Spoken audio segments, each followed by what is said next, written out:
Sang putri ini bangun setiap pagi dengan penuh kebahagiaan dan setiap hari dia mencuci wajahnya dengan mutiara. Tapi ini bukan mutiara biasa, melainkan mutiara besar, bulat, dan berwarna pelangi. Setelah mencuci wajah dengan mutiara ini, kulitnya menjadi halus, lembut, dan bercahaya. Setelah itu dia pergi berjalan-jalan dengan hewan pemakan emas miliknya. Cuacanya sangat indah. Pemandangan di sekeliling sangat memukau, dan apapun yang dia pikirkan langsung menjadi kenyataan. Angin laut membuatnya sangat bahagia. Tiba-tiba dia melihat laki-laki favoritnya. Dia meletakkan hewan pemakan emasnya dan pergi ke arah 3 pemuda tampan yang sedang mengumpulkan mutiara. Sang putri berlari dengan riang dan menyapa mereka. Tapi kemudian, dia berbalik dengan berat hati dan pergi dengan ragu karena ada urusan penting yang harus dia selesaikan. Pemuda-pemuda itu berasal dari ras yang cinta damai, yang disebut suku Mani. Mereka menjalani hidup dengan mengumpulkan mutiara. Semakin banyak mutiara yang mereka miliki, semakin kuat planet mereka. Tak lama kemudian, sang ratu keluar dari istana. Semua orang menatapnya. Dia meletakkan tangannya di atas kumpulan mutiara. Dari semua mutiara itu, dia harus memilih yang memiliki energi paling tinggi. Tidak lama, dia menemukan sebuah mutiara besar dan bulat yang disebut rakyat sebagai Rajmati. Mutiara kerajaan.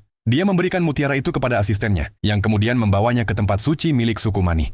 Sang putri sudah menunggu di sana. Dia menerima Rajmati dari sang asisten dan meletakkannya ke dalam mulut hewan pemakan emasnya. Begitu hewan itu menyerap energi dari mutiara, tubuhnya mulai bergerak dan dari mulutnya keluar banyak mutiara kerajaan yang jatuh ke dalam kolam suci. Energi itu menyebar dengan cepat ke seluruh planet. Sang putri menikmati ketenangan itu. Namun tiba-tiba suara aneh bergema di langit. Sang putri tidak mengerti apa yang terjadi, tetapi sesaat kemudian semuanya menjadi jelas. Itu adalah serangan musuh. Suara benturan keras menyebar ke seluruh planet. Sang raja terkejut melihat semua itu. Lalu puing-puing kapal perang raksasa menembus langit dan jatuh jauh.